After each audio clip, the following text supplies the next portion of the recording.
1962, President John F. Kennedy broadcast a special message to the nation from his office in the White House.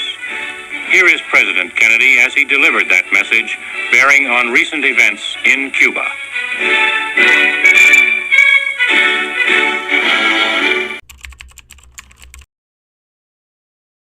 Halo teman-teman semua, kira-kira setelah kita sama-sama menyaksikan video sebelumnya, teman-teman tahu gak sih, di sini kita akan membahas tentang apa?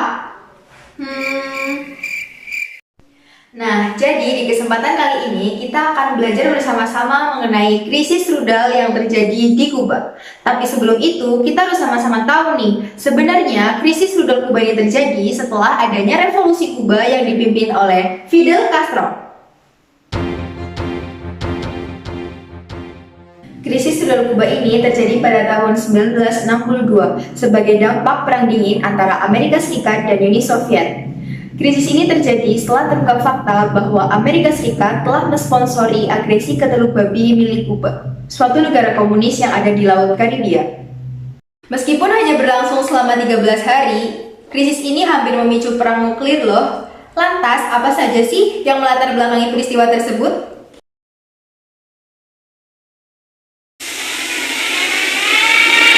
September 1960, to the United Nations come presidents and tribal chieftains, kings and dictators.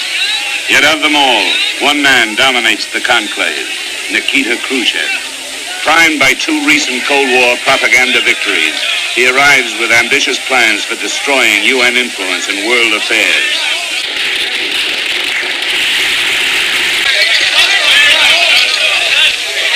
Khrushchev wins new headlines with his public courtship of Fidel Castro.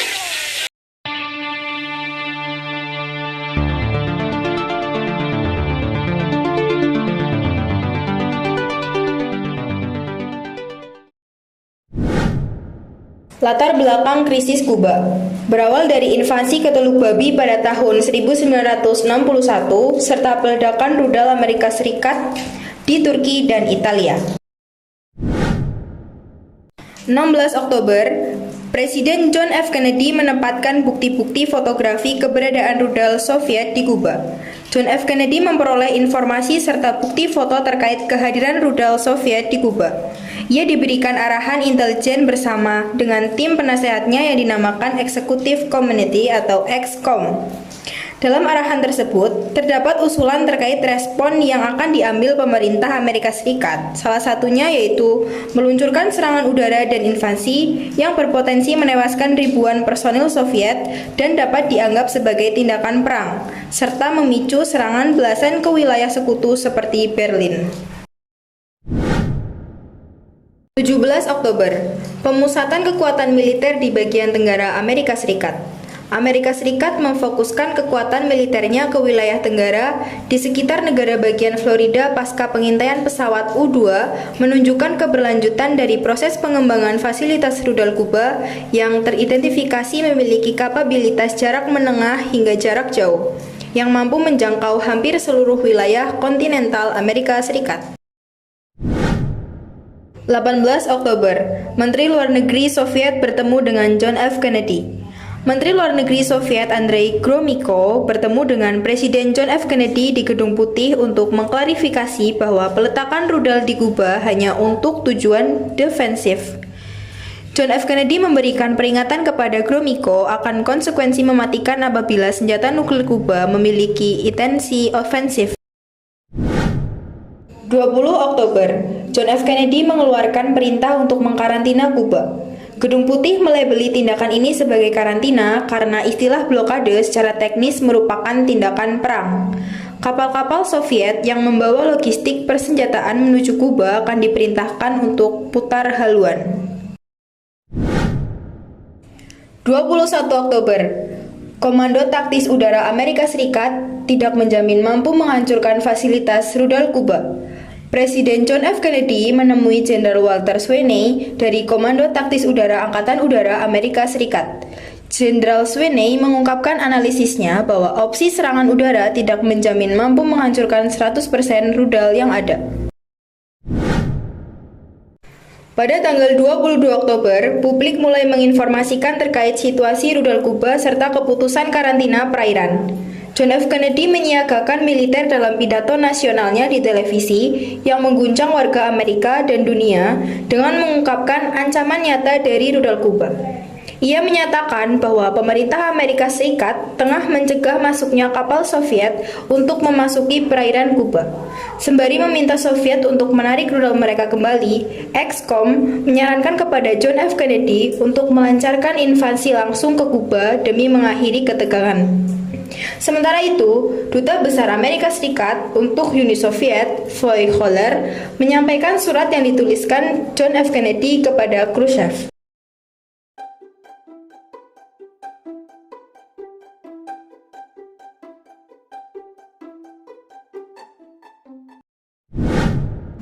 Pada tanggal 23 Oktober, karantina Amerika Serikat mendapat legitimasi internasional. Upaya karantina Amerika Serikat dan mendapatkan dukungan dari Organization of American States yang memberikan legitimasi internasional bagi langkah Amerika Serikat. Selanjutnya, kapal-kapal penghalu Amerika Serikat sudah siap bersiaga pada posisinya di perairan Kuba. Adapun respon pergerakan kapal selam Soviet di sekitar perairan Karibia dapat tergolong berhasil pasca terhentinya kapal-kapal pengangkut senjata nuklir di luar zona karantina. 24 Oktober, Khrushchev menyurati John F. Kennedy karena merasa terintimidasi. Nikita Khrushchev menganggap tindakan karantina Amerika Serikat untuk Kuba sebagai bentuk agresi. Berikut isi surat tersebut.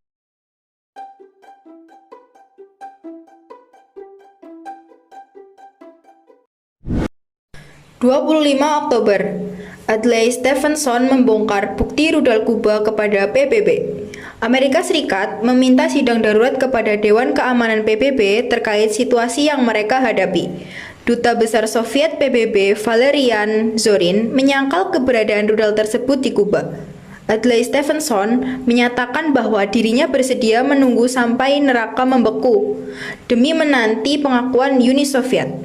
Tak berselang lama, ia membeberkan citra udara yang membuktikan keberadaan rudal tersebut ke hadapan peserta sidang PBB dan jagat internasional. Sementara itu, kapal tanker minyak Bucharest dipersilahkan melewati blokade atas izin John F. Kennedy dan hampir terjadi upaya pencegatan oleh kapal USS Essex dan juga USS Goering yang hampir memicu perang. 26 Oktober, militer Amerika Serikat bersiaga untuk kemungkinan perang terbuka. Amerika Serikat memasuki status DEFCON 2. Karantina terus dilakukan Amerika Serikat, sementara Soviet masih meneruskan pembangunan fasilitas rudal. Takut akan invasi oleh Amerika Serikat, Fidel Castro menyurati Khrushchev agar Soviet menginisiasi serangan nuklir kepada Amerika Serikat. Khrushchev justru lebih memilih menyambut tuntutan Amerika Serikat untuk saling mengurangi ketegangan konflik dan mencegah potensi kehancuran akibat perang nuklir.